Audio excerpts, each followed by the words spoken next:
Or we've seen the violence of the past few years and the level of violent crime and gang culture. I mean, there seems to be, and I've been on the Assembly obviously for 5 years, there seems to be a kind of paralysis about, I mean, people, they can see it happening, but nothing appears to actually change, does it? Well, I think you've also got to get the focus behind what policing is. So policing is law enforcement, isn't it? It's not service. We'd had some interesting polling where we were asking whether people would like the police to prioritise community relations over law enforcement. And within London, there's quite a strong group of people who would prefer community relations, but there's no reason you can't have both. I think in terms of the police, it's without fear or favour, and it's by consent. So the police need to be utterly depoliticised.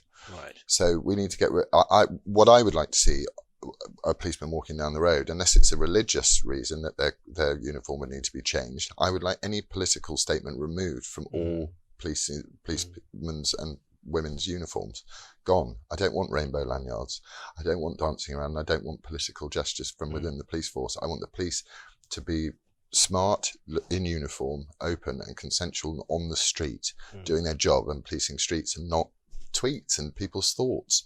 You know, you had Harry Miller in the Court of Appeal yesterday over this stuff. It's absolutely wrong. Non-crime hate incidents. You did say something, tweeted something about that. Harry Miller, we had Harry Miller on the show. This is a man who was visited by the police and told that they'd come to check his thinking. This is about something he'd written. What actually, Laurence, what was he in court for yesterday? He was in court. He was in the Court of Appeal because he wants to overturn that College of Policing guidance of non-crime hate incidents, which is, I can see where it comes from, and it's a noble area where it comes from. But often with law and guidance, they can be used for good and for ill. So he wanted that overturned, that you cannot use, that non-crime hate incidents should not be part of police practice, which he's absolutely right about, and they shouldn't.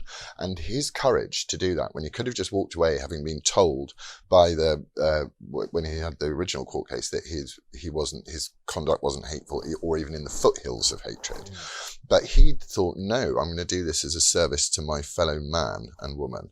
And I went down with him yesterday and I had a chat with him. But it's a huge amount of weight to take on your shoulder to protect our right to have a thought in our heads.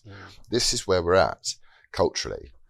This is not the remit of the police. So as I'm steadfast in the fact that you work for us in the same way as the National Health Service. I hate to say as well, you work for us. We pay your wages. That's what happens.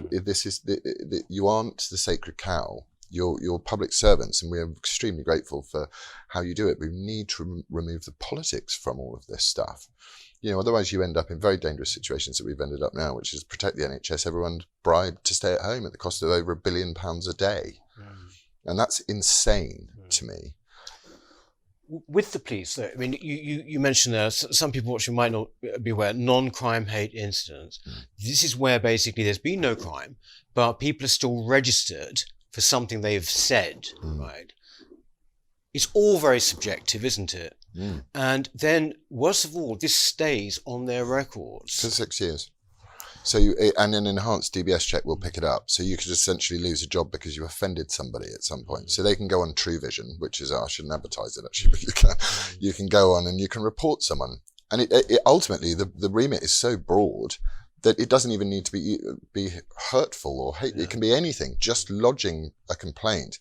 I've been through it. It's appalling. Subjective legislation is appalling. Who decides about what hate is? Who gets to choose?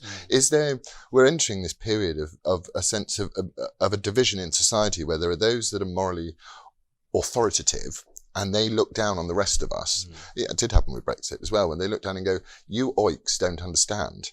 We know what's best, and it's a moral supremacy ultimately, and that's wrong. It's not. We're equal. We need to be equal under the law, not different under subjective laws. So we've done, the Reclaim Party has actually commissioned, really with very eminent people now. It's going to be an excellent piece of work, a full review into any law surrounding the impingement on freedom of speech, really, and inequality under the law. And I think we, in a free, fair Western democracy, you should count on being equal under the law. And of course, there are going to be vagaries, and people are going to point out whether these things aren't always working.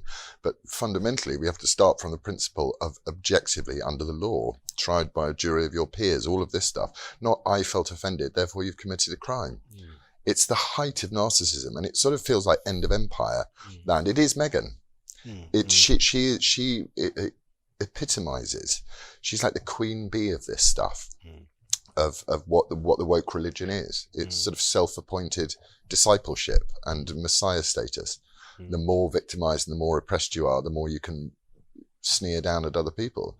Whereas actually you want to be encouraging people to take responsibility for themselves. And once you've taken responsibility for yourself, you can take responsibility for someone else, your family first and foremost, and then your friendships. That's how society becomes more cohesive. Dividing us is exactly the wrong answer.